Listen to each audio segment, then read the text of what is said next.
hari ini menjadi pertemuan yang sangat dirahmati dan diberkati Allah Subhanahu Wa Taala. InsyaAllah, usrah kita akan bermula sebentar saja lagi. Jadi saya minta kepada semua yang ada untuk terus sebar dan siar supaya ramai lagi sahabat-sahabat kita mendapat ilmu dan manfaat. Baiklah, Assalamualaikum warahmatullahi wabarakatuh. Salam sejahtera, salam ukhuwah dan selamat malam. Alhamdulillah, dapat lagi kita bertemu pada malam ini dalam usrah Kluster Sains dan Pembangunan Mampan Naduah Ilmuwan Adin yang mana diadakan pada setiap minggu pada Ahad malam. Dan malam ini untuk siri yang ke-64 kita bawakan tajuk yang saya kira sangat menarik bila didengar. Baru tajuk, belum isinya lagi. Jadi tajuknya adalah Sains Tamadun 1 Penilaian Semula. Kenapa penilaian semula? InsyaAllah persoalan ini akan dirungkaikan dalam durasi 90 minit bersama pembentang kita yang sangat ditunggu-tunggu. Seronok mendengar apabila beliau melontarkan kata, memberi pengisian, memberi pandangan yang sangat menarik dan manfaat. Jadi jom sama-sama kita buka dahulu lembaran kita ini dengan Ummul Kitab Al-Fatihah.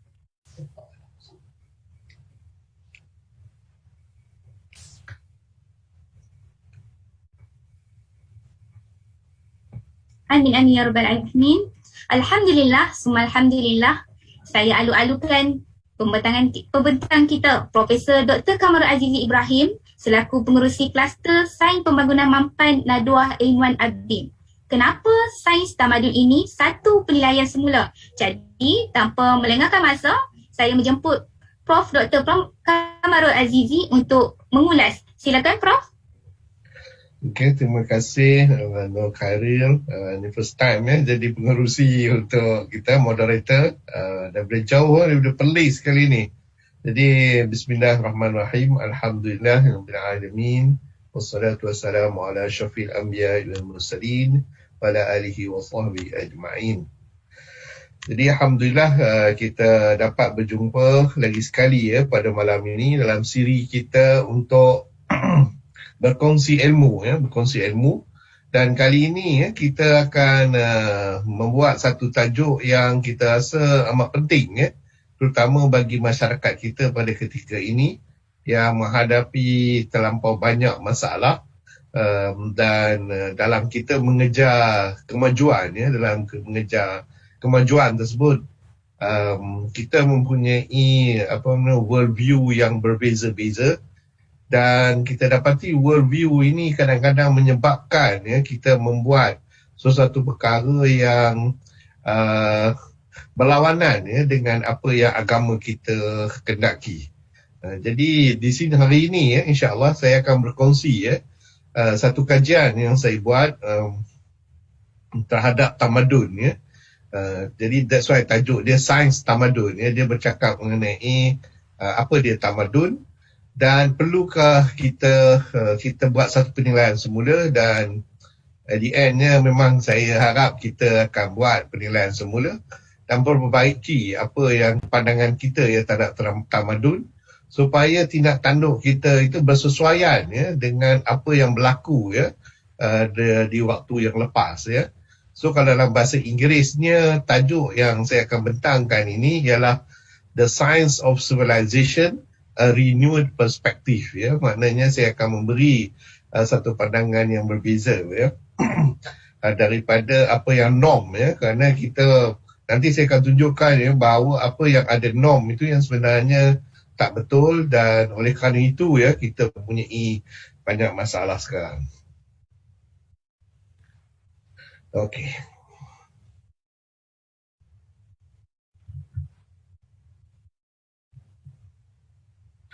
Jadi pengetahuan mengenai bangun dan jatuhnya ketamadunan ini penting untuk masa depan kerana apa yang berlaku masa kini kita mempersoalkan apakah pembangunan tamadun akan berterusan atau akan jatuh especially sekarang ni kita ada tamadun barat, tamadun timur dan lain-lain lagi, dan apakah punca yang menyebabkan tamadun itu jatuh kerana kita tak mahu tamadun kita akan jatuh, dan bagaimana mengekalkan tamadun dan ini adalah dari segi masa kini.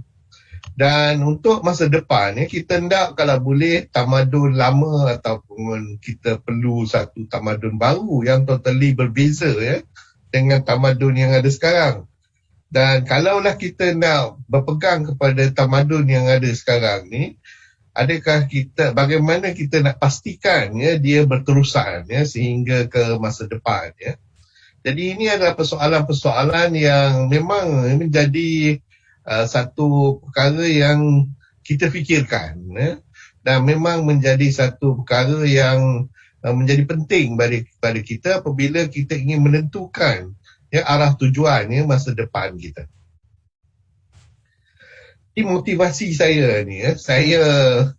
Apa yang menyebabkan tiba-tiba saya nak cakap ya pasal tamadun ini ya, dan ingin juga melihat ya kita melihat ya daripada naratif yang berbeza.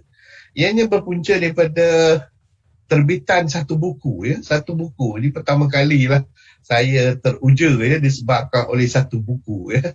Buku ini tajuknya The Dawn of Everything ya. Yang tajuk penuhnya The Dawn of Everything, A New History of Humanity, yang dikarang oleh David Graeber dan juga David Wengrow ya.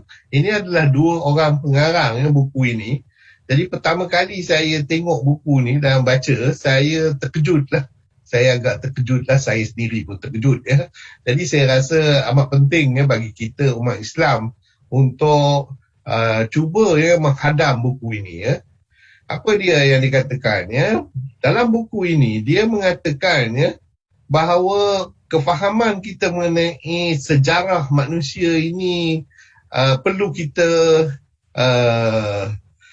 kita tukar ya, kerana apa yang kita buat selama ini berdasarkan kepada anggapan-anggapan social evolution itu sendiri tak berapa tepat ya, iaitu pembangunan daripada agriculture kepada pembentukan state, demokrasi, inequality dan lain-lain. Jadi dia kata tak tepat. Dan apakah asasnya mereka mengatakan sebelum itu ya? Ianya telah dipublish ya oleh Farrar, Straus dan Carroll. Dan perhatikan ya, buku ni diterbitkan pada November bulan 9 2021. Jadi fresh lagi. Masih orang kata kalau nak ikut dalam buku pembencekan buku ni masih lagi panas lagi. Cuma itulah kita biasanya umat Islam ni jarang ni nak cuba tengok buku yang baru. So saya ingat nak menggalakkan kita supaya membaca buku yang baru, yang latest sekali. Jadi dalam buku ini ada lebih kurang 704 muka surat, dan bila saya mula baca dia saya tak boleh berhenti. Saya tak boleh berhenti membaca dia. Ya, kerana dia adalah membuka minda saya. Dan dia dalam bahasa Inggeris, dalam hardcover.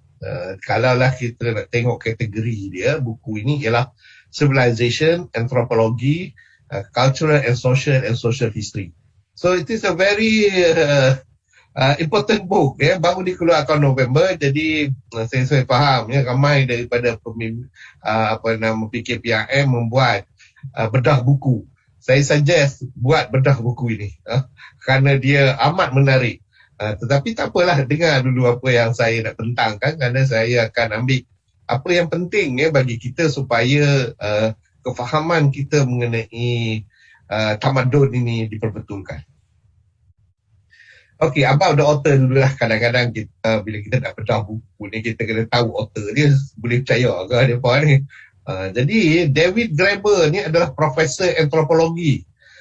Bila kita katakan profesor antropologi ni ialah orang yang membuat kajian yang mengenai antropologi, dan dia datang daripada London School of Economics ya. Jadi dia memang orang yang pembangunan lah, memang pakar ya dalam pembangunan. Antara buku yang dia juga jadi author ialah Death, The First 5,000 Years and Bullshit Job, A Theory, dan lagi beberapa buku lagi. Dan dia memang rajin ya contribute kepada Harper's Magazine, The Guardian and The Buffalo ya, kalau siapa yang membaca. Dan ianya adalah seorang thinker ya, seorang pemikir. Dan baru saja meninggal ya, September 2, 2020. Jadi sebelum buku ni diterbitkan, dia meninggal dunia. Dan buku ni telah diterbitkan oleh seorang kawan dia, iaitu David Wengrow ya, seorang juga profesor.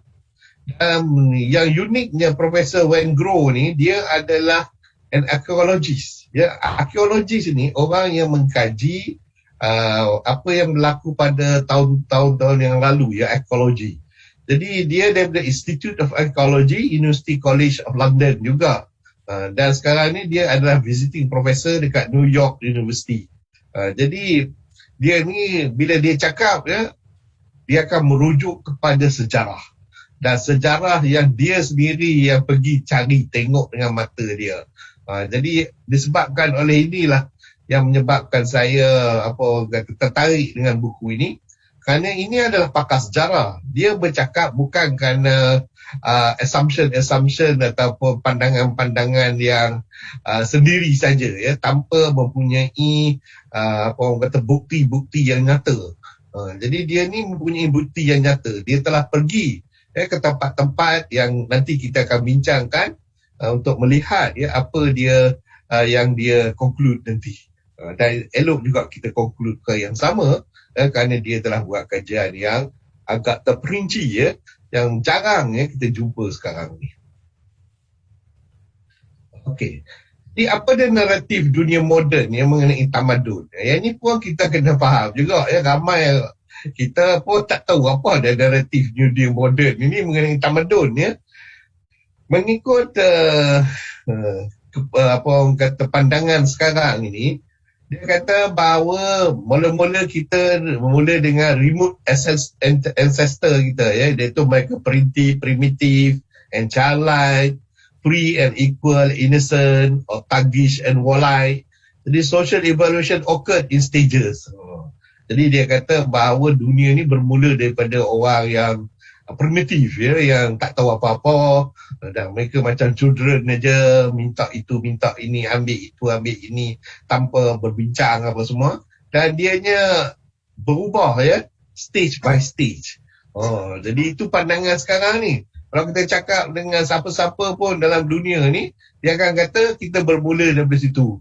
Dan lagi yang menyedihkan kita, ada pula yang kata mula daripada monyet lagi. Yang itu out lah. Yang itu kita tak usah terima langsung. Tetapi the standard understanding sekarang ni yang diterima oleh seluruh dunia ialah yang ni, iaitu remote ancestor kita primitif dan childlike. Dan kemudian ni dia akan membentuk kita panggil sebagai tamadun, ya, ataupun civilization. Jadi dia mencapai civilization ini selepas dia menolak, ya, dari segi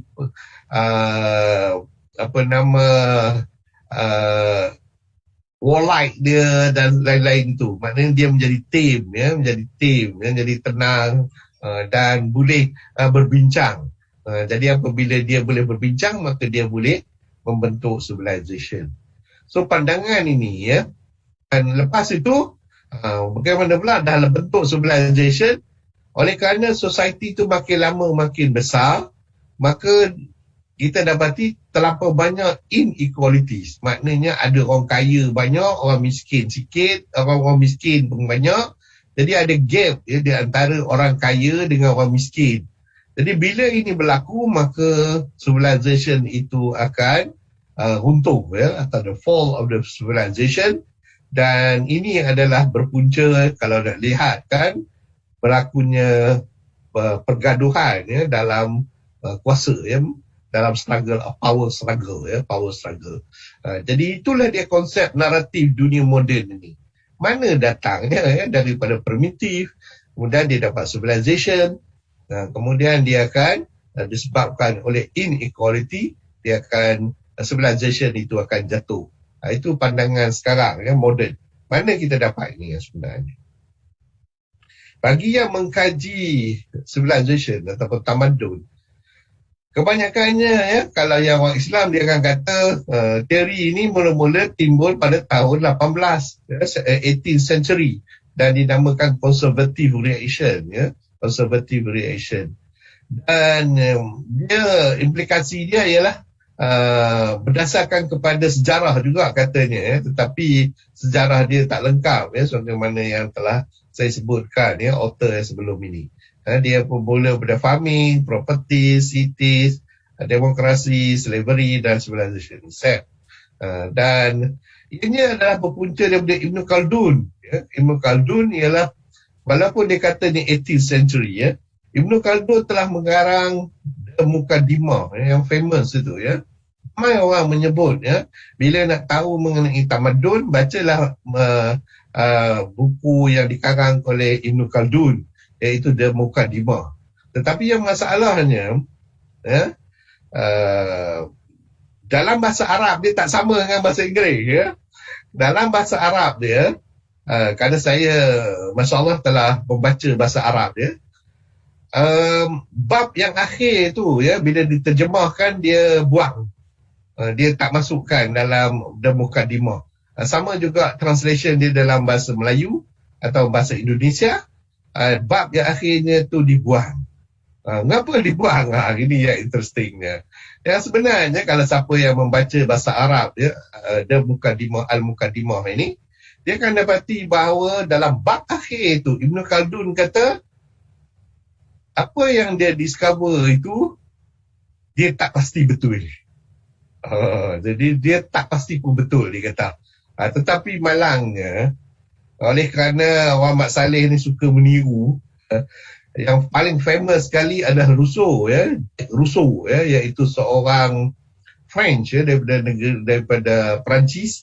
Dia mengarang buku kontrak sosial ya, kontrak sosial.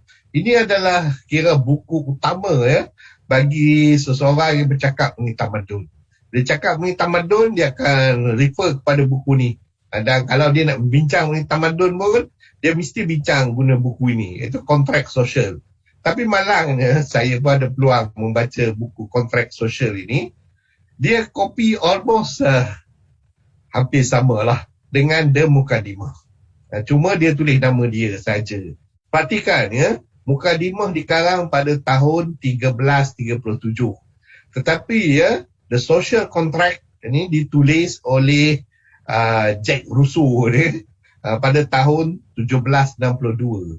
So lebih kurang dekat 500 tahun lepas Ibn Khaldun tulis, and then dia pula miss chapter yang terakhir.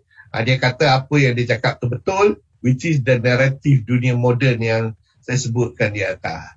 Dan tak lama lepas itu ada lagi seorang pengarang yang terkenal, kita namakan Samuel P. Huntington.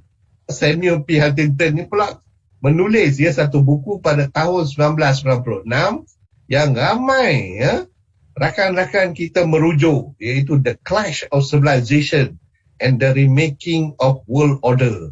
Yang ini pun konsep dia, perbincangan dia adalah berdasarkan pada naratif dunia moden ini, iaitu bermula daripada remote ancestor civilization and the fall of civilization.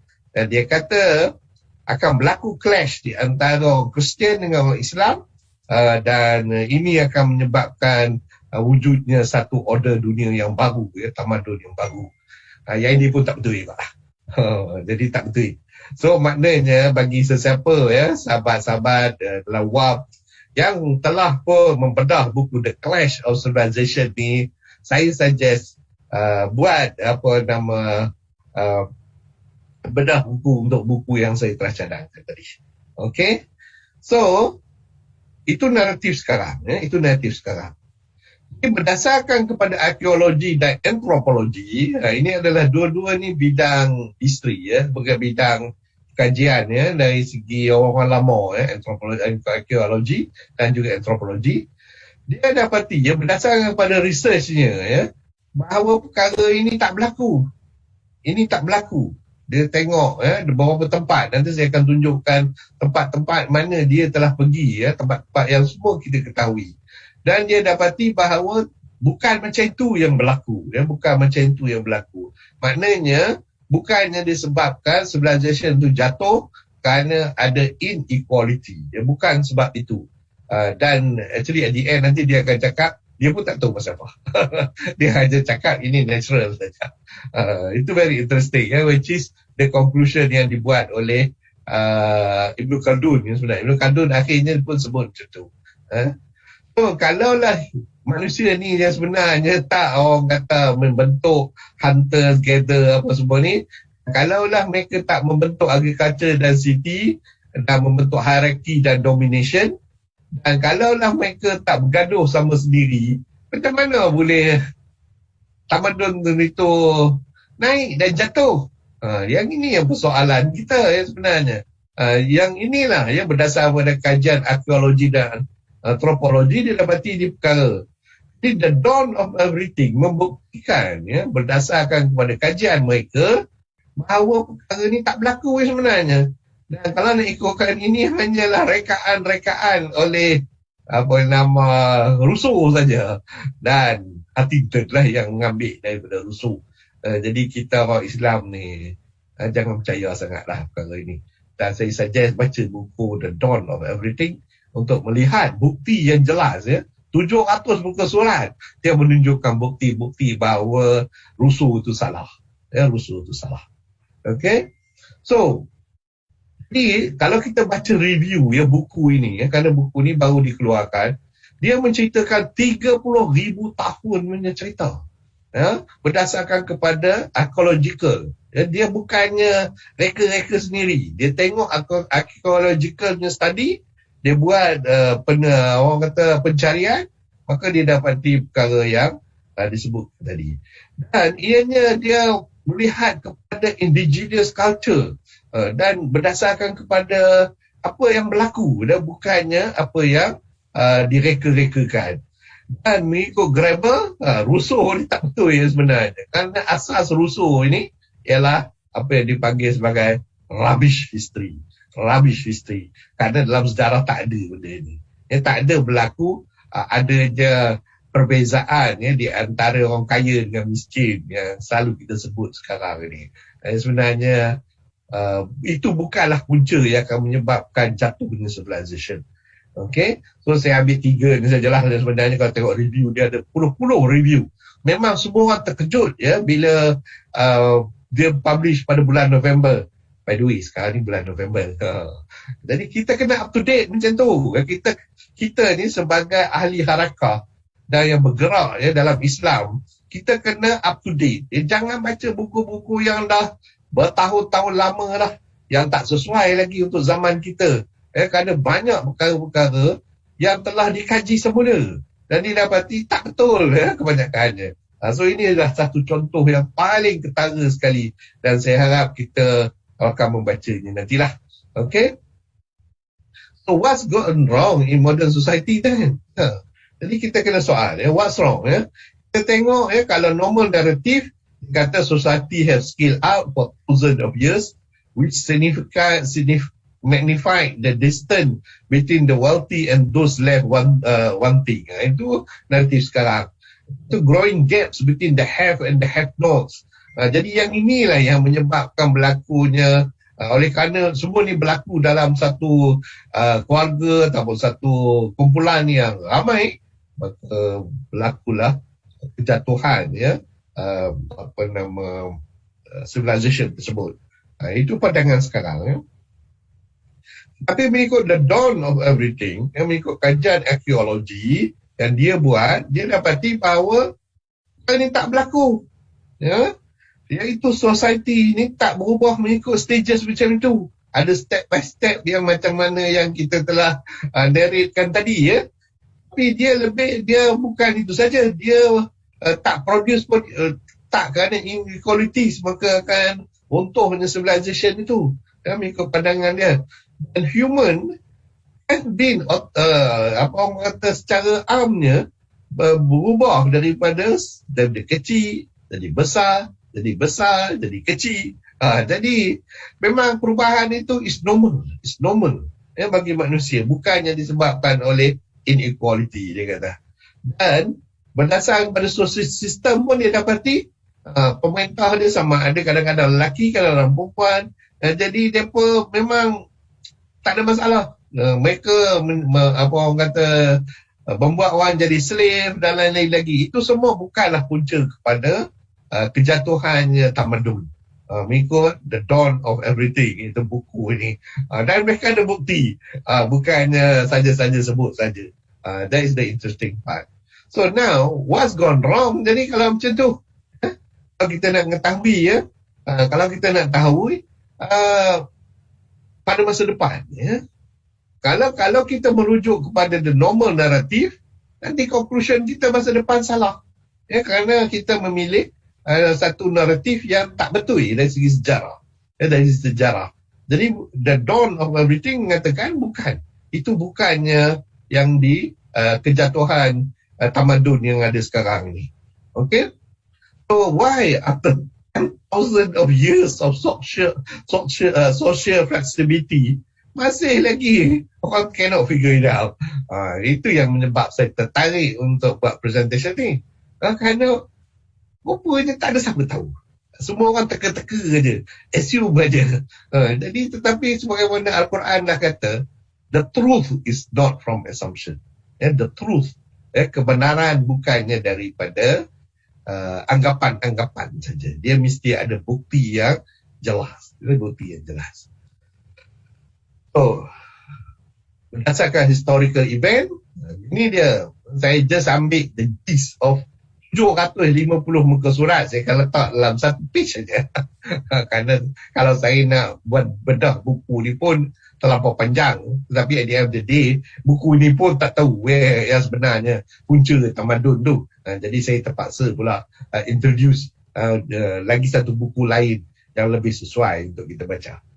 Jadi popular view tadi, betul saya katakan tadi, ini berdasarkan according to dia lah sejarah. Tetapi kita dapati ianya adalah sejarah rubbish. Tak betul ianya sejarah. Okay? Bukannya sepatutnya macam tu. Jadi actually apa yang berlaku ialah ini berdasarkan kepada masyarakat. Ya. Sebagai contoh, kalau di North America, dia dapati memang normal. Ya. Mereka akan berkumpul pada satu tempat dan pada musim yang lain mereka akan berpecah dan pergi dari tempat ke tempat. Begitu juga dekat Canada. Ya. Perkara yang sama berlaku. Mereka berkumpul pada satu tempat, kemudian mereka berpecah. Mengapa mereka berpecah? Adakah kerana mereka bergaduh satu sama lain? Tidak. It's a normal thing. Ya. It's a normal thing. Ya. Mereka akan berpecah. Dan begitu juga ya, dia tengok dalam Stone Age, perkara yang sama, iaitu mereka mula-mula berkumpul, kemudian mereka berpecah, dan adakah again berpunca daripada inequality? Tidak. Ya, kerana mereka rasa dengan mereka berpecah, mereka akan dapat lebih banyak makanan dan lain-lain lagi. Jadi ini quite normal ya. Begitu juga ya, dia tengok contoh di Middle Eastern villages. Begitu pada tahun 12,000 dan ke 9,000 yang lalu pun perkara yang sama berlaku ya. Mereka akan bertucuk tanam dalam satu kawasan, kemudian mereka akan berpindah ke tempat lain di mana kalaulah tanah itu tak berapa sesuai, mereka pindah tempat lain untuk bercucuk tanam. Jadi perpindahannya itu bukannya kerana bergaduh, tetapi kerana fertility of the land ya. Dan begitu juga dekat Mesopotamia ya. Mesopotamia ni dari segi sejarah dan di Eurasia, mereka dapati perkara yang sama ya. Mereka berkumpul, kemudian lepas itu mempunyai dia punya political system dia yang tersendiri, dan kemudian mereka berpecah kerana competition ya. Competition terbentuknya satu city yang lain. Jadi bukannya again kerana mereka bergaduh kerana inequality. So begitu juga dengan Maya ya. Maya adalah satu kerajaan di Central America. So mengikut kajian mereka, didapati bahawa mereka berkumpul kerana apa? Kerana mereka percaya kepada Tuhan Matahari. Dan mengapa mereka berpecah? Again sama ya, kerana ada competition ya daripada masyarakat lain ya yang lebih baik lagi dan sistemnya lebih baik lagi.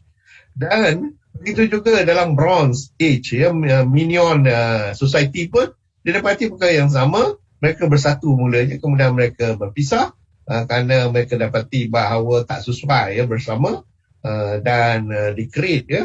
Dan again ya, bukannya punca je kerana ada orang kaya ada orang miskin. Jadi kita dapati kesemua ni berdasarkan kepada historical event, bahawa the popular view tu kita tak boleh pakai. Okay? Jadi civilization formation ini sekarang ni ya.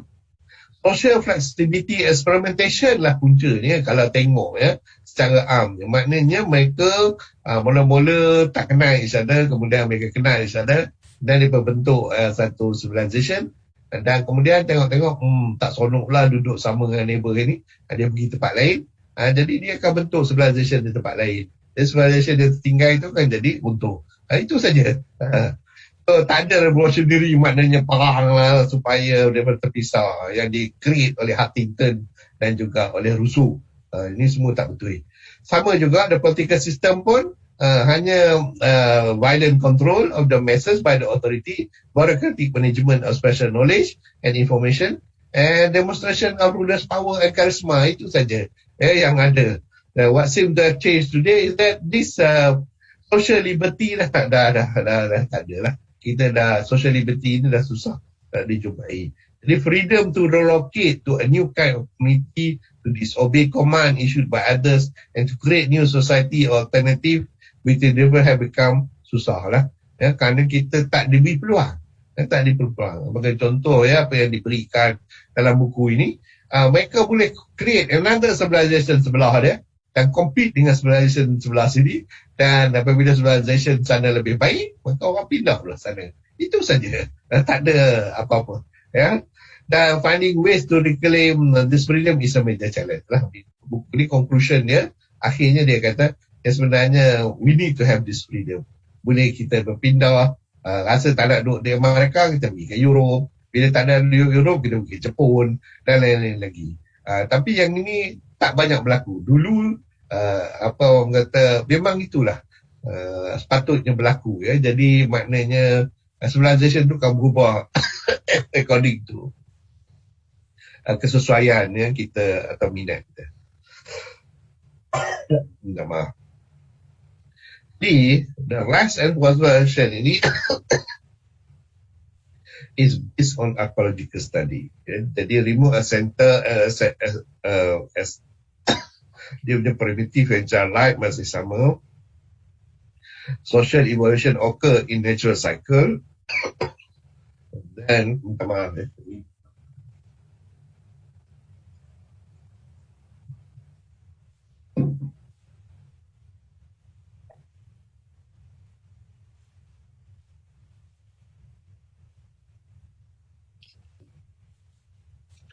Jadi dia sama juga remote ancestors, dia mula dengan primitive childlike apa semua, dan social evaluation occurs in natural cycle, kemudian dia akan membentuk civilization achieved by sacrificing those original freedom, dan by taming apa yang want, basic instinct. And the fall-nya pula bila dah terlampau besar, dia akan ada society yang compete dengan dia dan dia akan collapse lah.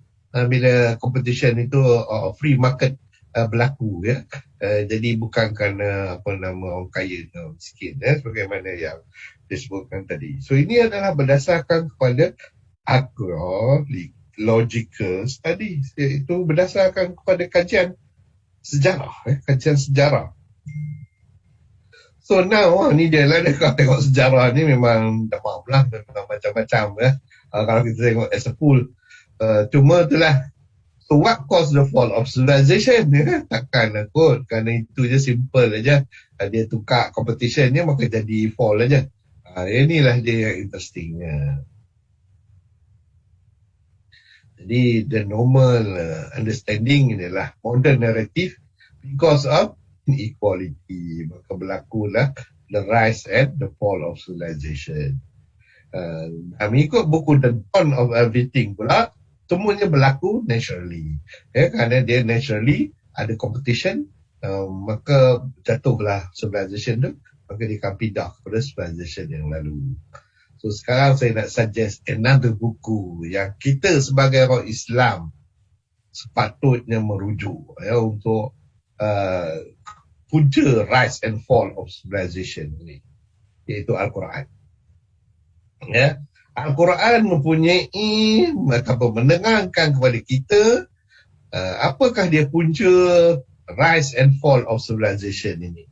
Dan uniknya Al-Quran, saya akan berceritakan ini. Al-Quran punya tajuk dia, kalaulah tadi kita sebutkan equality, kalau modern narrative, kalau the book The Dawn of Everything dia natural, tetapi dalam Al-Quran actually civilization jatuh kerana in compliance with the Syariah. With the Syariah. Tabur Syariah. H betulnya. Sorry. Orang kata, so dia berbeza. So kalau kita tengok, kita bermula daripada ancestor kita untuk daripada Al-Quran dia sebut bermula daripada Nabi Adam alaihi salam dan keluarganya. Mereka innocent and apa orang kata sluggish dan terpaksa struggle lah kerana pertama kali turun daripada syurga kepada neraka kerana Nabi Adam alaihi salam mula kat syurga. Jadi kat syurga tu kerana kita ketahui apa saja kita nak, kita minta aja kita dapat lah. Tetapi bila turun kat bumi, dia dapati bahawa dia kena kerja, kena berusaha. Jadi itulah the remote center kita. Dan berlakulah social evolution lah, following the syariah. Bila kita akan ikutlah syariah yang diturunkan oleh Allah. Di civilization ni, apabila kita work together for a common interest dalam syariah, maka reduce lah personal view. Dan dengan itu jemaah itu akan menjadi meningkat civilization dalam civilization tersebut. Okay? Tapi bagaimana pula jatuhnya? So, apabila dia society itu dia menjadi besar, maka kita dapati bahawa freedom yang dia dialaminya bertambah. Dan freedom ini pula bila dia go against Allah, maka dia akan terkena apa yang saya panggil sebagai the wrath of Allah. Maknanya kemurkaan Allah. Jadi kemurkaan Allah lah yang menyebabkan the fall of civilization. Ini apa orang kata kita duk baca Al-Quran, tapi kita tak pernah pun menggunakan the rise and fall of civilization yang mengikut Al-Quran. Walaupun kita tahulah kerana ini yang pentingnya kadang-kadang kita lupa buku Al-Quran itu adalah sebagai hidayah kepada kita. Dalam ayat ini, dalam surah Yusuf ayat 111, Allah berfirman, A'udzubillahi minasyaitonir rajim. Laqad kana fi qasasihim ibratun liulil albab. Sesungguhnya pada kisah-kisah mereka itu terdapat pengajaran bagi orang-orang yang mempunyai akal. ما كان حديثا يفترى ولكن تصديق الذي بين يديه وتفصيل كل شيء وهدى ورحمة لقوم يؤمنون. Jadi Al-Quran itu bukan cerita-cerita yang dibuat-buat, tetapi memudah kitab yang sebelumnya dan menjelaskan segala sesuatu dan sebagai petunjuk dan rahmat bagi kaum yang beriman. Jadi bila kita baca cerita-cerita dalam Al-Quran, jangan kita ingat ini semua macam dongeng saja. Bukan, dia adalah cerita yang benar dan kita perlu menerimanya. So what really happened to civilization then kalau mengikut Al-Quran? A'udzubillahi minasyaitonir rajim.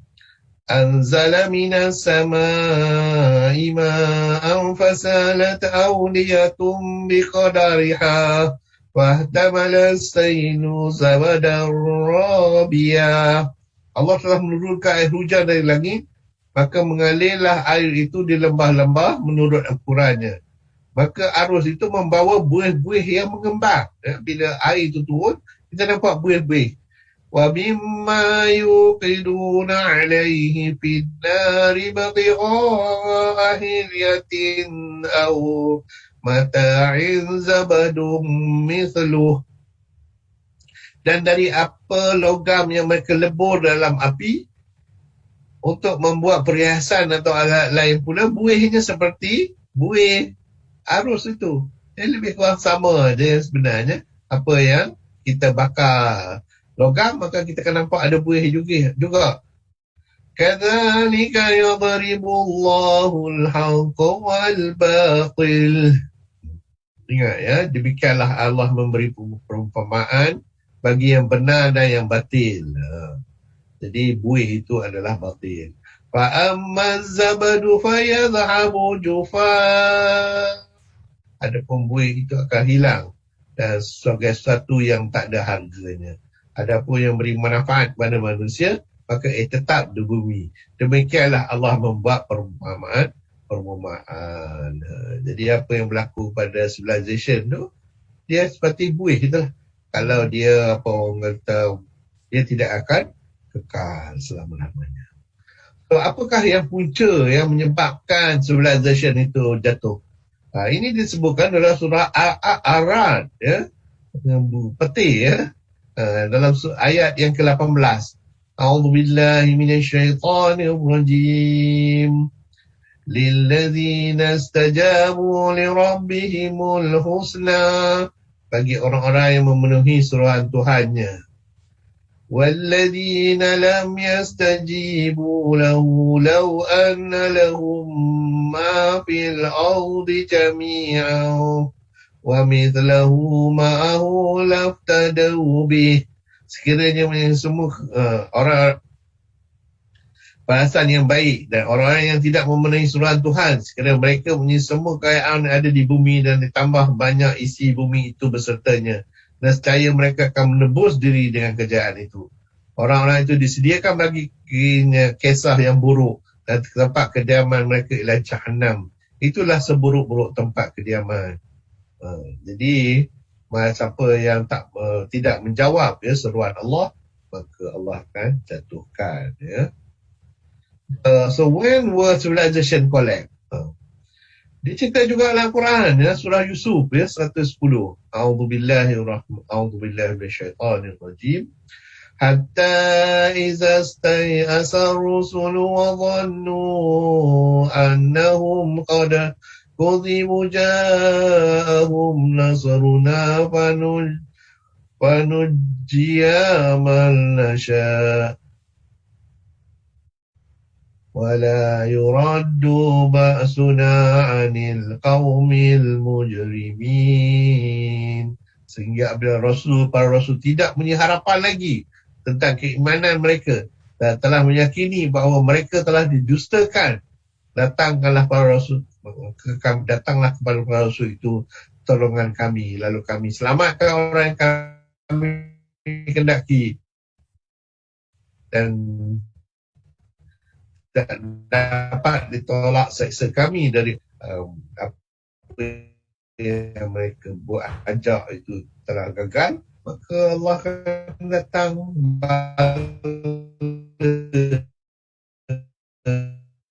tersebut, ya. Ini kita dapat lihat, ya. Kita ada Nuh sikit, ya. Dia civilization dalam Quran banyak, ya. Jatuhnya Nuh sebagai contoh, kaum Nuh disebabkan oleh banjir, maka civilization Nuh itu akan runtuh. Nabi Hud dari segi kaum Ad, dia akan mengacau orang tengah jalan, maka Allah hancurkan, ya, civilization dia. Kaum Soleh, yang kaum Samud, yang membunuh unta, ya, maka Allah runtuhkan civilization dia. Itu juga kaum Lut, Sodom dan Gomorrah, kerana mereka homoseksual, maka Allah hancurkan dia punya civilization. Syuaib, Nabi Syuaib alaihissalam, itu golongan Madian, maka Allah disebabkan oleh mereka menimbang dengan menipu, maka Allah telah hancurkan civilization mereka. Jadi Nabi Muhammad SAW untuk seluruh dunia tak ada kehancuran dalam civilization-nya. Jadi kita berarti tamadun ni jatuh, dan Nabi-Nabi alaihissalam yang cuba, ya, memperbaiki umat tersebut, tapi umat ini, kaum ini tidak berubah, maka Allah hancurkan, ya, civilization mereka, ya, hancurkan civilization mereka. Jadi civilization itu dihancurkan bukan kerana apa orang kata orang miskin ada gap, orang kaya miskin dan kaya, dan bukannya berlaku secara natural, tapi ia berlaku kerana mereka melanggar perintah Allah, ya, melanggar perintah Allah. Jadi sebelum Nabi Muhammad SAW, pemain utama dalam pembangunan tamadun dan kejatuhannya ialah manusia, jin dan syaitan, malaikat dan tentera Allah, ya, Subhanahu wa ta'ala, dalam bentuk burung dan lain-lain lagi lah, ya, tentera Allah, ya. Manusia ini, Nabi dan Rasul akan berdakwah, pemimpin ataupun raja biasanya akan memerintah dan umat akan buat pilihan, ya, sama ada nak ikut ataupun tidak. Jin dan syaitan ini kerja dia mengutip maklumat di langit, dan maklumat yang dikutip di langit itu akan disesatnya manusia.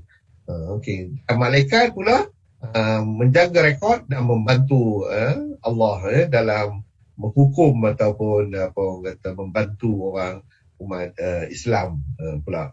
Ya. Jadi kalau kita nak tengok mekanisme jatuhnya tamadun sebelum Rasulullah Nabi Muhammad SAW, itu seperti berikut ya. Malaikat duduk berbincang ke atas bersembang mengenai manusia, maka jin dan syaitan mendengar itu dan dia beritahu kepada ahli sihir ataupun orang-orang yang dalam golongan itu dan beritahu kepada raja. Maka raja oleh kerana mendapati bahawa apa yang disembang itu betul, maka dia ikut yang itu dan menyebabkan hancurlah ya umat tersebut. So bila Nabi ataupun Rasul datang untuk membetulnya, mereka tak mau dengar lagi dah. Jadi dengan itu hancurlah tamadun tersebut ya. Hancurlah tamadun tersebut. So itu dia mekanisme jatuhnya tamadun ya mengikut Al-Quran. Selepas kelahiran Nabi Muhammad SAW, kita diberitahu ya ada dua perkara berlaku. Pertama ialah A'udzubillahi minasyaitanirrajim dalam surah Jin ya ayat ke-9, wa anna kunna naq'udu minha maq'ida lis-sam' faman yastami'il ana yajid lahu shihaban rasada. Sungguhnya kami dahulu dapat menduduki beberapa tempat di langit dan itu untuk mendengar berita-beritanya. Tapi sekarang barang siapa yang mencuba mendengar-dengar seperti itu, tentu akan menjumpai panah api yang mengintai. Minta maaf minum sekejap.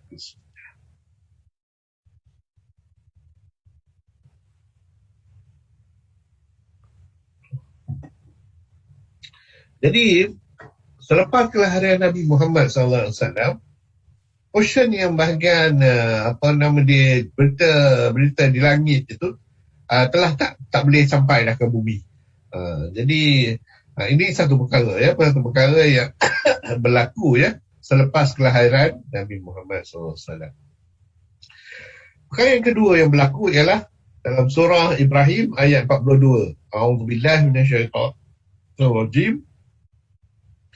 وَلَا تَحْسَبَنَّ اللَّهَ غَافِلًا عَمَّا يَعْمَلُ الظَّالِمُونَ. Dan janganlah kamu sekali-kali Muhammad mengira bahawa Allah lalai dari apa yang diperbuat oleh orang-orang yang zalim. إِنَّمَا يُؤَخِّرُهُمْ لِيَوْمٍ تَشْخَصُ فِيهِ الْأَبْصَارُ. إِنَّمَا يُؤَخِّرُهُمْ. Sungguhnya Allah memberi tangguh kepada mereka sampai hari yang pada waktu itu mata mereka terbelalak, iaitu pada hari akhirat. So, untuk umat Nabi Muhammad SAW, dia tangguhkan, ditangguhkan. Jadi apakah impak ini kepada the rise and fall of civilization? Ini yang kita nak cerita. Ada lagi satu besi yang kita kena tambah. Jadi kita kena how to create a new civilization now and prevent downfall. Bila kita dah dengar perkara ini. Jadi Al-Quran was sent down to organize human life. Ya? Yang sebenarnya. Jadi kita kena berbalik kepada Al-Quran ya, untuk memahami ini. Jadi dia adalah sebagai petunjuk kepada kita. Jadi kita kena faham ini ya, adanya perbezaan jatuh dan naiknya civilization ini sebelum Rasulullah dan selepas kelahiran Rasulullah. Ini tak sama. Dan ini hanya kita boleh lihat apabila kita membaca Al-Quran dan cuba memahaminya secara lebih detail ya. Jadi inilah dianya. So the rest is not limited solely to material development but also mental and spiritual. Jadi dua-dua kena ambil kira. Okay, minta maaf, minum.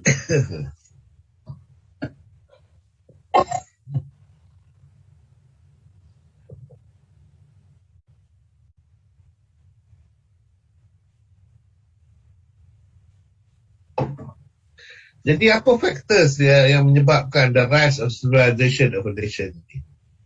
Kita tengok ya, memang ya, dia bukan saja mental but also spiritual. The rise of civilization adalah bergantung pada faith, strength. The strength of religious practice, the strength of knowledge, the strength of jihad, the strength of legislation, the strength of unity. Jadi bila kesemua ini berlaku maka akan menyebabkan civilization itu akan the rise of that civilization itu akan terbentuk. So factor that caused the collapse of civilization in the nation in the past, maknanya sebelum Rasul kelahiran Rasulullah ialah soul punya corruption, the appointment of despot, soul corruption ni, kan nanti saya akan terang tadi, the appointment and despotic, maknanya kita lantik orang yang tak sesuai, damage to the society, rejection toward Allah's laws and immoral activity. Therefore, this position is at large, ungrateful on Allah, apa yang Allah telah berikan, luxury that carries people away, rejection towards sunnah of the Prophet, dan akhirnya social illness. Jadi ini semua akan menyebabkan the collapse of civilization in the past. Jadi bila orang kata Rasulullah dilahirkan, kita dapati dua perkara berlaku yang saya sebutkan tadi. Yang pertama, berita dari langit sudah tak ada, dan yang kedua ialah Allah menangguhkan terhadap perkara-perkara yang berlawanan dengan apa yang dalam syariat. Jadi dengan itu kita dapati the factor yang cause the collapse of civilization sebelum Nabi Muhammad itu, kita kena ubah. Jadi dengan itu, ini telah didelay, ini pun telah didelay, dan ini juga telah didelay. Saya ulang lagi sekali. Despotism at large pun telah didelay, maknanya tindak itu tidak akan berlaku. Rejection of Allah as God pun akan delay, dan rejection of the Prophet pun juga akan delay. So hanya tinggal soul corruption, the appointment of the despotic, damage to society, ungrateful on Allah's bliss, luxury that carry people away, and social illness. So Al-Quran in terms of rise and fall of civilization during the Prophet Muhammad SAW ialah kalau kita nak guna istilahnya, in compliance with humanistic values. Ini dia punya tu. Minta maaf minum lagi.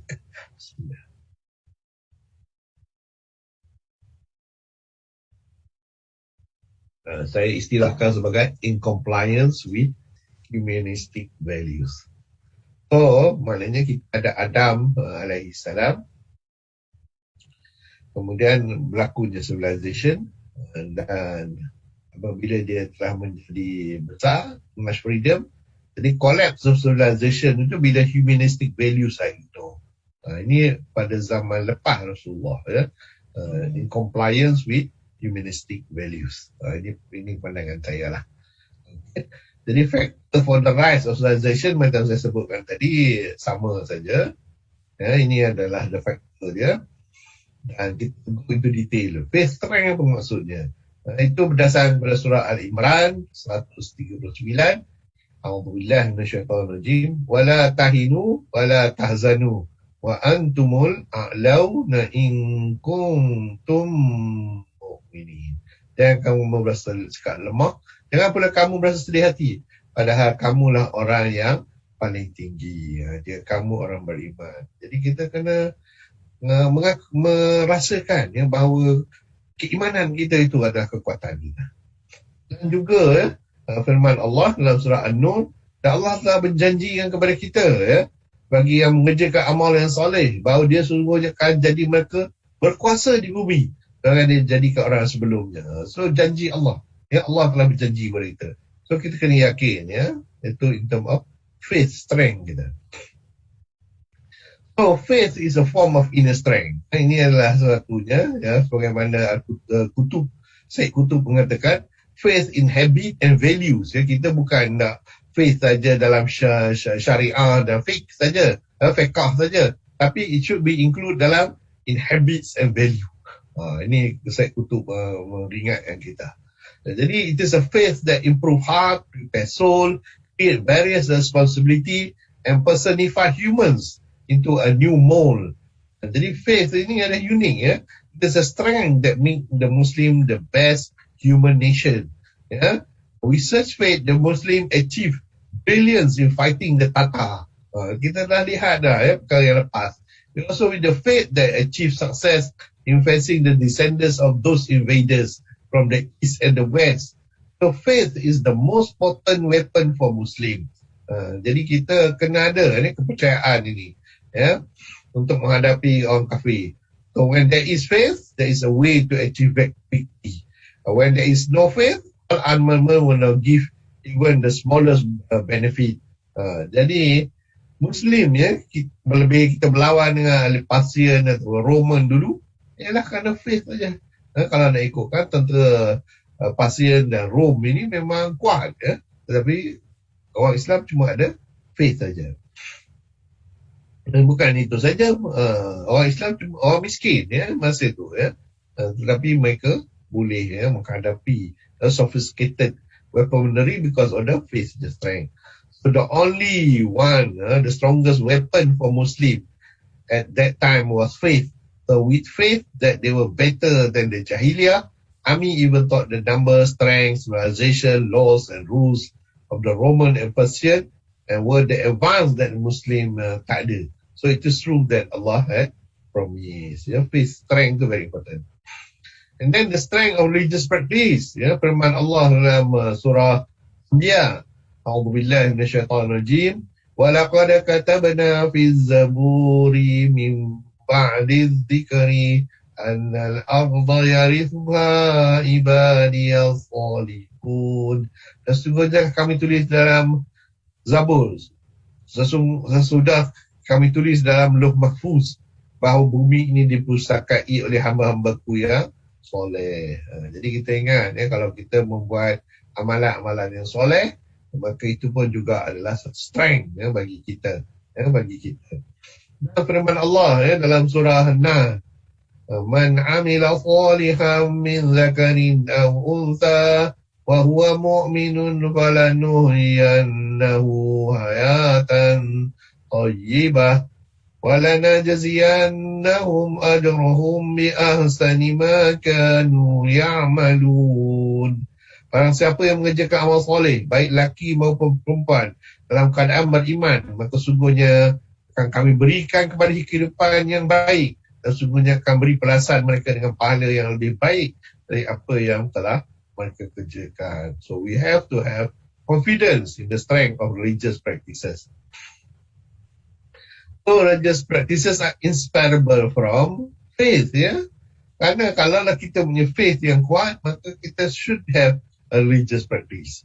Jadi bila kita ada religious practice, maka kita akan boleh ya practice tersebut bukan saja fokus kepada prayer, fast dan lain-lain lagi, tetapi juga should cover semua ya, dari segi the making of amendment, making alive the faith. Jadi kita kena form holy war ya, jihad dan macam-macam lagi lah yang perlu kita persediakan. So any kind of activity that for the purpose of eliminating sadness, lighten people's suffering, helping those who are oppressed, assisting those who are suppressed, settling debt, apa semua ini part of the strength yang kita ada dalam religious practice. So in short, religious practice cover all kind of good practices that are performed with sincere intention for the sake of Allah, with not the slightest intention of getting worldly reward. Jadi patient as a last. Jadi inilah dia kekuatan dia. So this kind of religious deed are the formula that can treat crisis faced by the Muslim nowadays. Kerana kita dapati sekarang ni Muslim masing-masing anak-anak saja, tak peduli boleh. So and then lagi satu ialah the strength of knowledge. Allah berfirman dalam surah Mujadilah, A'udzu billahi minasyaitonir rajim. Ya ayyuhalladzina amanu idza qila lakum tafassahu fil majalisi famsahu yafsahillahu lakum wa idza qila anshuzu fanshuzu yarfa'illahu alladzina amanu minkum والذين أوتوا العلم درجات والله بما تعملون خبير. Jadi Allah berkata, maka dia akan berikan orang yang diberi ilmu pengetahuan berapa derajat, tingkat dia lebih tinggi. Jadi that is the strength of knowledge. So what it meant is that untuk knowledge ni very important because it may bring satisfaction to the human soul and body simultaneously. Kerana kita akan menggunakan sama ada bidang sains, geografi, ekonomi, computer science dan seterusnya bidang-bidang yang lain yang ada ilmu. Jadi knowledge in a region function as a core when the current knowledge serve as a food. Jadi bila combine kedua-duanya, religious function jadi cure dan with the current knowledge as a food, maka barulah kita dapat survive dekat dunia ni. This kind of knowledge will provide guardian for human to recognize the goal of their life. Today, the Western society build their civilization with the strength of knowledge, but unfortunately, dia tinggalkan soul, dia tinggal dia soul, jadi dia tak ada etik. Pernah seorang Western scholar nama dia Colin Wilson mengatakan bahawa this is a swine society. Dia tahu nak satisfy human body saja, but omit spiritual aspect.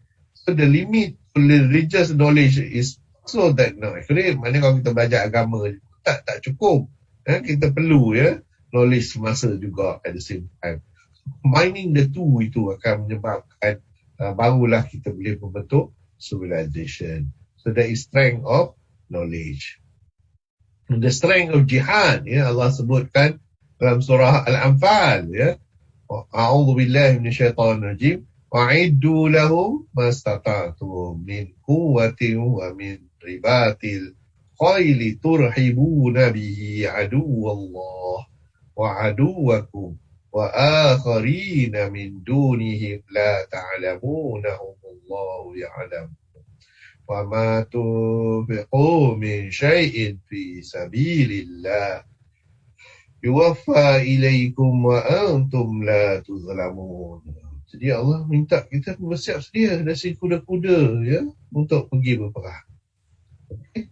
So the strength of jihad itu pun penting. Not only jihad in the form of weaponry, makna senjata, tetapi juga jihad yang lebih besar lagi juga, dari segi obligation dan untuk resurrection, pembangunan physical form of jihad dinamakan physical. Ada juga in the form of jihad, iaitu dari segi desire and lust from laziness, slow and etc. Dan selalu yang kita lupakan dalam orang Islam ialah jihad madani, iaitu develop the ummah dalam various field. Jadi ini yang selalu kita lupa. So the strength of jihad, our religious knowledge and contemporary knowledge, dua-duanya kena jalan serentak. So the purpose of jihad on Allah's cause is to perform manhaj Allah di bumi ini. So to declare Allah power upon humans and to execute Shariah's law, to ensure the spread of goodness, fullness and advancement of human life. Jadi require in all form. So jadi tak surprise lah kalau kita tengok Muslim dulu dia boleh mencapai civilization yang baik. And in terms of the strength of legislation, A'udzubillahi minasyaitonirrajim, surah Al-Jathiyah. ثم جعلناك على شريعة من الأمر فاتبعها ولا تتبع أهواء الذين لا يعلمون. Kemudian kami jadikan kamu berada di atas satu syariat, peraturan dari urusan agama itu. Maka ikutilah syariat itu dan janganlah kamu ikuti hawa nafsu orang-orang yang tidak mengetahui. Legislative power is an important form of power in a country. The rights and the strength of a country exist when the law are respected and practiced as much as possible. On the other hand, laws are only applied onto citizens of normal class, while the citizens of elite class who are guilty of certain crimes are above the law. Ini yang jadi masalah.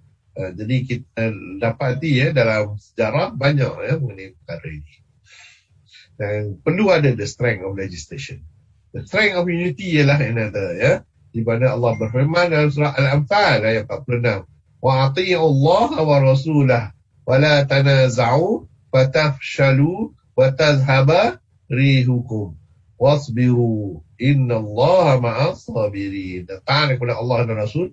Janganlah kamu berbantah-bantah menyebabkan kamu menjadi gentar dan hilang kekuatanmu. Dan bersabarlah, sesungguhnya Allah beserta orang-orang yang sabar. Dan juga firman Allah dalam surah Al-Nam, maka dalam surah Al-Nam yang bermaksud, berkatalah seorang yang punya ilmu dari Alkitab, aku akan bawa singgasana padamu sebelum matamu berkedip. Maka tatkala Sulaiman melihat singgasana itu terletak di hadapannya, maka ia berkata, ini termasuk kurnia Tuhanku untuk mencuba aku apabila aku bersyukur dan mengingkari akan nikmatnya. Dan barang siapa bersyukur, maka sungguhnya dia bersyukur untuk kebaikan dirinya sendiri. Dan barang siapa yang ingkar, maka sungguhnya Tuhan dia maha kaya lagi, maha mulia. So that is the strength of unity. Unity is crucial, ya, dalam semua pembangunan nation. Jadi Al-Quran pun memang menggelakkan supaya kita bersatu. So in unity bukan saja dari segi power of knowledge represented by the scholars, tapi the power of politik, ya, represented by the rulers. Jadi dua-dua ni kena unite, ya. Bila suatu tak unite, maka akan jadi masalah lah. Jadi era ni ialah dapati damage di kita punya education dan the political system, dan ini akan menyebabkan fanatism, ya, akan berlaku. Jadi the energy of unity between institution, the power of knowledge and the power of politik will strengthen the kingdom of Allah SWT, ya. Jadi for the rise of the nation tadi, yang sebenarnya saya tak sebutkan tadi, adalah faith strength, the strength of religious practice, the strength of knowledge, the strength of jihad, and the strength of legislation, and the strength of unity. So kena ada, ya, 2, 4, 6 ini, ya, barulah kita akan dapati the rise of civilization. So the collapse of civilization ni, kalau in a nation during the Prophet Muhammad sallallahu alaihi wasallam, iaitu pada masa ini, kita dapati, ya, kita delay beberapa perkara lah. So kalau kita tengok soul punya corruption, Allah berfirman dalam surah Al-Fath, dialah yang telah menurun ketenangan dalam hati orang yang mukmin supaya keimanan mereka bertambah di samping keimanan mereka yang telah ada. Dan kepunyaan Allah lah tentera langit dan bumi, adalah Allah mengetahui lagi bijaksana. So when the soul is corrupt, maka hati dia menjadi tak tertuhala. Begitu juga dengan surah Al-Imran. Mengapa kamu ditimpa musibah pada perang Uhud, padahal kamu telah menimpa kekalahan 2 kali lipat pada musuhmu pada perang Badar? Puncanya ialah kerana kesalahan diri kamu sendiri. Bila soul you dah corrupted. So corruption ini memang banyak cerita lah. Ad, Samud, Fir'aun dan lain lagi. Jadi kebanyakan keruntuhan Ottoman Empire dekat Turki pun berpunca daripada spiritual corruption ini. So kita should learn lah mengenai perkara ini. Dan Allah, Nabi Muhammad dijemput oleh wahad, iaitu cinta kepada dunia. Jadi kita disobey perintah Allah. The appointment of despotic, yang ini disebut dalam surah Al-Isra. Dan jika kami hendak membinasa satu negeri, maka kami perintahkan orang-orang yang hidup mewah di negeri itu supaya mentaati Allah. Tapi mereka melakukan kedurhakaan dalam negeri itu, maka sudah sepatasnya berlaku terhadap perkataan ketentuan kami hancurkan negeri itu sehancur-hancurnya. Kerana orang kaya-kaya ini tidak taat kepada perintah Allah. The rich and misguided as leader. Mutrafun ini penting, dalam kehidupan kita, dan mereka berdua, the rich and the leaders ni perlu taat kepada Allah. Jadi how ini akan beri kesan, pada negara tersebut. So Al-Quran membimbing kita untuk memilih raja yang good, yang taat kepada Allah dan juga mengikut perintah-perintahnya. So damage of the society. Dalam surah Al-Imran ayat 110. A'udzubillahi minasyaitonir rajim. kuntum khaira ummatin ukhrijat lin-nasi ta'muruna bil ma'ruf wa tanhauna 'anil munkar wa tu'minuna billah. Walau amana ahlul kitab lakana khairan lahum minhumul mu'minuna wa aktharuhumul fasiqun. Kamu adalah orang yang umat yang terbaik yang dilahirkan untuk manusia, menyuruh kepada yang makruf dan mencegah kepada kemungkaran. Jadi kita penting untuk melakukan ini especially kalau kita tengok kemungkaran sebagai contoh rasuah, riba, salah guna kuasa dan lain-lain yang kita dapati berlaku, maka kita kena tegur. Kita tak boleh just diam saja. So ini akan menyebabkan society itu rosak. Dan ungrateful kepada apa yang Allah telah kurniakan, sebagai contoh dalam surah As-Saba ni diceritakan mereka ungrateful. Jadi dengan itu Allah turunkan banjir dan banjir besar, dan dengan itu mereka dapati tumbuhnya pokok as yang baik dan gesit. Jadi Sabah ni dah menjadi negara dulunya seorang yang prosperous, maka Allah telah timpakan bala ke atas mereka.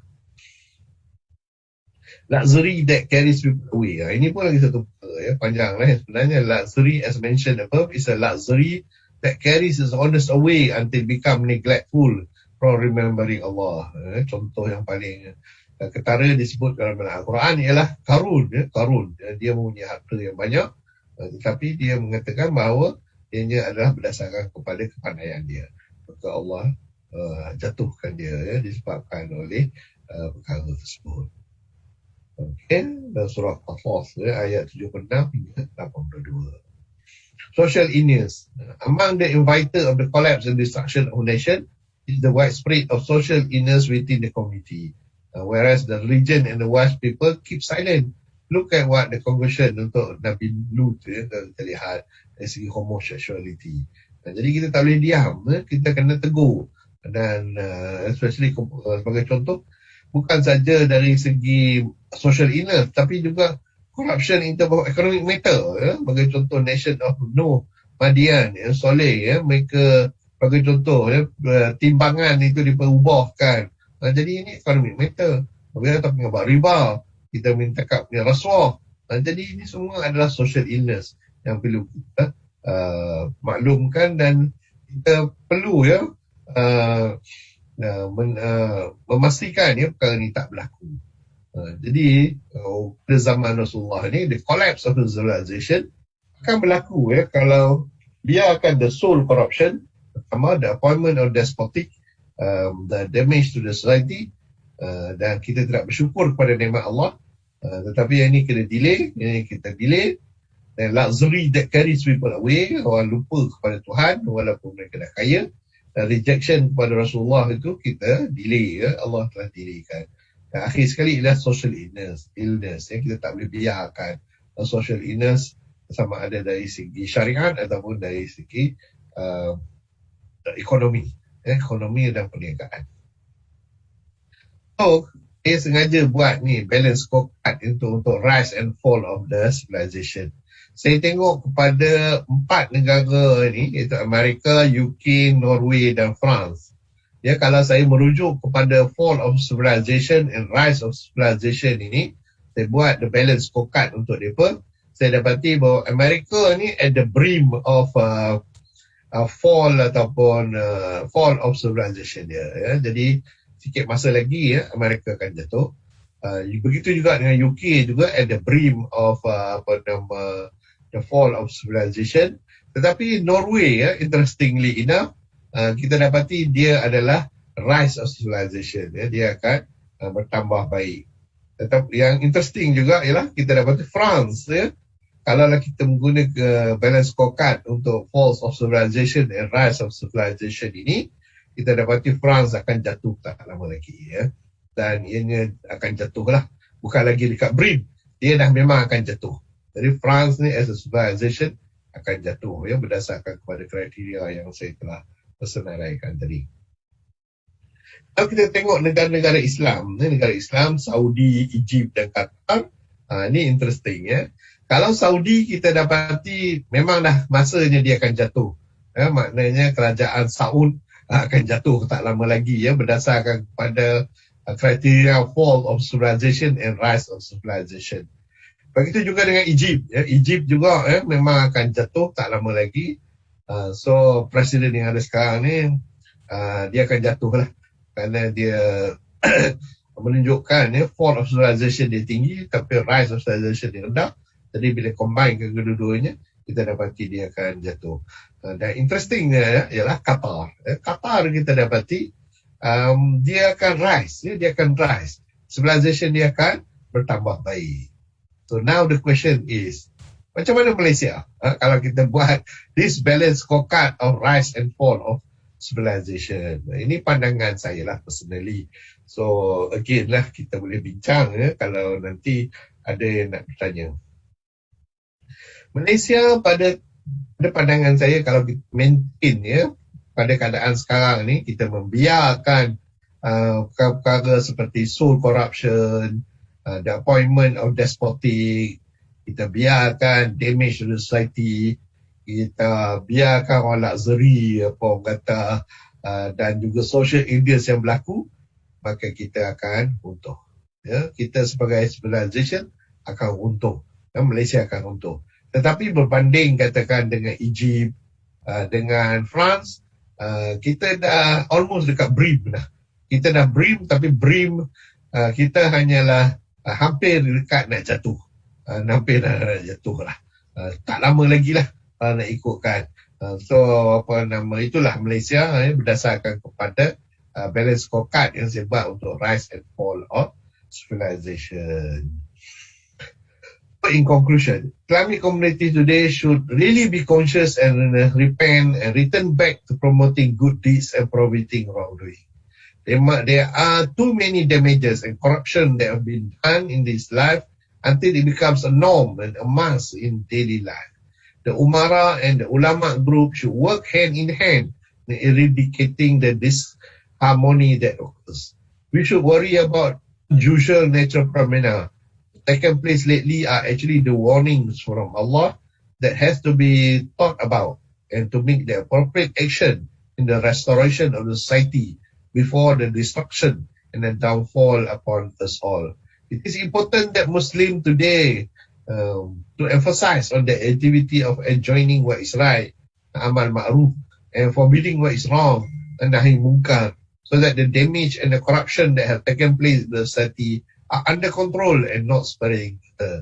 Allah berfirman, those among the descendant of Israel who turned disbelief were cursed by the tongue of Daud alayhi salam, of Isa alayhi salam, the son of Maryam. It was because of their disobedience and their rebellion. They did not restrain one on another on the evil they used to do. Undoubtedly, they used to commit extreme evil deeds. Okay, so itulah conclusion saya. Thank you for the kind intention. Inilah the new narrative for modern living sustainable civilization yang berbeza daripada apa yang ada. Wabillahi taufiq wal hidayah. Assalamualaikum warahmatullahi wabarakatuh.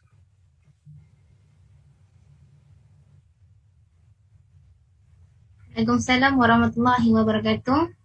Alhamdulillah, perkongsian yang sangat menarik dan berguna. Saya tertarik dengan kata-kata yang dilontarkan Prof di awal tadi. Kebenaran bukanlah dari anggapan. Semuanya perlukan bukti. Jadi terima kasih Prof. Jadi saya teruskan dengan sesi bentukan pendapat atas soalan. Jika ada, hadirin sekalian boleh mengemukakan pendapat atau pertanyaan kepada Prof melalui chat box ataupun secara terus melalui mic. Dipersilakan.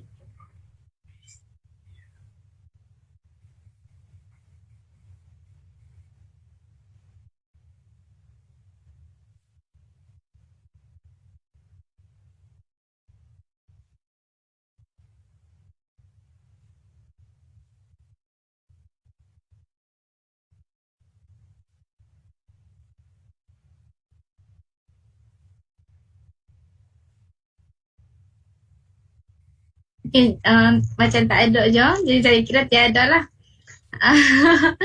Okay, ada apa-apa lagi ke untuk Prof tambah dengan masa yang berbaki lagi 10 minit ni.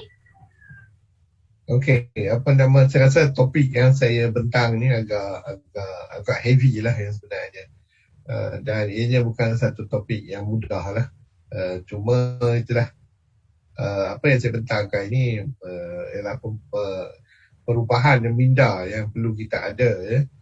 Kalau tidak ya, kita memberi solution yang tak tepat ya terhadap perkembangan tamadun ya pada masa ini. Ya, kerana kita masih berpegang kepada naratif lama, maka penyelesaian yang kita beri juga adalah tak sesuai. Dan kerana itulah kita dapati ya, banyak daripada perkara-perkara yang kita ingat penyelesaiannya dah betul, tapi yang sebenarnya penyelesaiannya tak tepat ya. Kerana assumption kita mengenai naratif tamadun, rise and fall of tamadun tu tak betul ya, tak betul. So memang saya dah jangka ini adalah satu topik yang agak berat dan bukan mudah ya untuk memahami, tetapi bagi yang mendengar tu dan mengikutinya, kalau ada soalan boleh tanyalah kalau mengenainya. Dia tak risaulah, takut kot salah soalan yang tak apa orang kata tak betul ke ataupun soalan lah. Kita bukan tujuan apa ya, untuk kefahaman saja ya. Okey.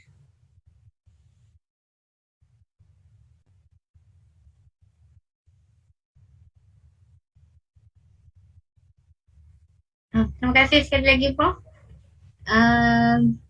Betul, saya setuju. Sangat berat topik ni. Kalau saya dengar pun perlukan masa lah untuk kita hadam tu. Jadi tak apalah, insyaAllah boleh lagi kita tengok berulang-ulang kali insyaAllah.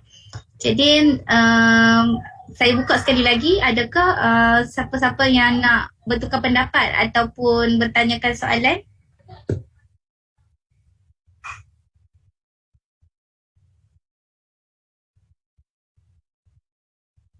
Okey, nampaknya tak ada lah Prof. Jadi demikianlah. Itu ada seorang dekat chat box katakan, Prof, apa pandangan Prof berkaitan civilization di Malaysia? Sasu dah malam-malam ni kan. Silakan Prof. Okey, saya dah jawab dah tadi ya. Kalau tengok dalam balance scorecard yang saya berikan, kalaulah mengikut civilization yang sekarang ya, bila saya bubuh that balance scorecard itu adalah berdasarkan kepada sekarang ya. Jadi kalau tengok ya, balance scorecard tersebut, Malaysia ni dalam menuju trend nak jatuh lah. Maknanya dari segi civilization yang kita ada sekarang ni, dia akan jatuh tak lama lagi. Cuma kejatuhan itu apa dia punya impak dia secara lebih detail, yang itu saya tak bincang lah. Okay. Terima kasih Prof. Kita ada soalan daripada Facebook, daripada saudara Hashim Mat. Prof, apakah rasuah yang berlaku di Malaysia yang menyebabkan tamadun di Malaysia juga akan runtuh? Mohon pencerahan daripada Hashim Wadah Bangi. Okey, memang rasuah ni adalah part of the social illness yang kata kita kena stop. Kalau kita biarkan, dia akan meruntuhkan tamadun kita yang ada sekarang ini. Ini memang actually yang sebenarnya kalau nak fikir-fikirkan, kalau kita tengok macam Indonesia ya, sebuah negara jiran kita. Dulu dia rasuah tinggi, tetapi sekarang ni rasuah dia adalah amat rendah. Berbanding dengan Singapura, kita tengok Singapura, rasuah dia hampir kosong. Jadi kita tengok dia maju ya, sebagai satu tamadun, tamadun dia makin meningkat ya, bukan berkurangan. Tapi kalau kita tengok macam Sudan, kita tengok Nigeria, rasuah dia tinggi. Jadi memang masyarakat dia memang takkan create ya satu tamadun yang baik ya. Dia akan jatuh ya, tak berapa lama lagi. Jadi memang ini satu perkara yang apa orang kata, we have to do something about it lah. Kita sebagai masyarakat sivil tak boleh biarkan perkara ni, tak boleh biarkan perkara ni. Walaupun apa nama orang kata rasuah ni tak ada hukum, itu kita kena persoal jugalah apa nama tapi rasuah memanglah satu yang merosakkan masyarakat, termasuk dalam social illness yang saya telah sebutkan tadi. Akan menyebabkan civilization itu kalau rampant sangat. Terima kasih Prof. Okay, ada berbaki 5 minit lagi. Kalau ada apa lagi perkongsian dan soalan boleh kemukakan, yang mana menonton kami secara live di YouTube dan Facebook, boleh dituliskan di ruangan komen. Ada lagi ke? Berbaki 4 minit, mungkin 1-2 soalan lagi, insyaAllah.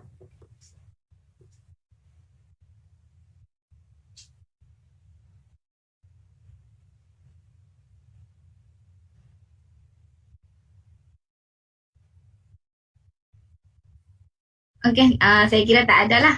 Jadi terima kasih Prof. Demikianlah tadi. Ada lagi. Baru masuk pula. Prof, soalan di ruangan chat. Prof, Syekh Nakib atas ada menyebut kesan kepada civilization adalah disebabkan loss of adab. Apa pandangan Prof? Silakan Prof. Okay, that is an interesting statement sebenarnya.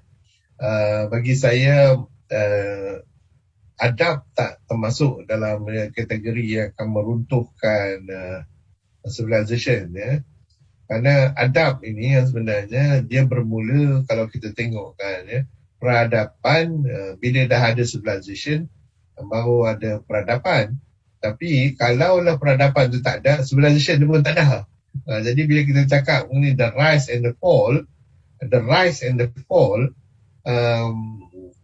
peradaban tu sepatutnya dia jadi sebelum civilization itu ada. So bila ada civilization, dia tak ada beradab, itu bukan civilization. Civilization dia memang mesti dah beradab. Jadi kerana itu apa nama, saya tak faham apa yang dimaksudkan di sini. Adakah dia akan menyebabkan civilization jatuh? Saya rasa tidak, kerana dari segi takrifan civilization tu, kalau tengok saya punya gambar-gambar tu, civilization tu sendiri timbul kerana beradab lah. Dah bila dah beradab baru ada civilization. Kalau tak ada adab, dia takkan form civilization. Dia takkan form. Maknanya isunya bila dah ada civilization, kata lepas tu dia decide tak ada adab, itu tak mungkin berlaku. Tak mungkin berlaku. Dia kena beradab dulu, baru dia jadi civilization. Itu pandangan saya lah. Wallahualam. Mungkin kalau bincang dengan Nakib Al-Atas, dia mungkin punya pandangan berbeza lah. Dia pun senior lah. So, bergantung lah. Okay. Baiklah. Terima kasih Prof. Kita pun dah di hujung masa ni. Jadi demikianlah tadi perbincangan, perkongsian yang kita sama-sama boleh ambil untuk kegunaan dalam kehidupan kita, insyaAllah. Jadi terjawab sudahlah persoalan kita di awal tadi. Jadi, terima kasih sekali lagi diucapkan kepada Prof. Dr. Kamarul Azizi. Semoga perkongsian ini menjadi wadah yang mana mampu melahirkan insan-insan yang mampu memberi impak kepada agama, bangsa dan negara. Terima kasih juga kepada semua yang sudi meluangkan masa bersama kami, sama ada di platform Zoom maupun di Facebook ataupun di YouTube Live. Semoga perkongsian ini dapat memberi informasi yang sangat bermanfaat buat hadirin sekalian. Jadi mohon maaf salah silap. Terima kasih. Kita tangguhkan dulu pertemuan kita pada malam ini dengan tasbih kafarah wa suratul As.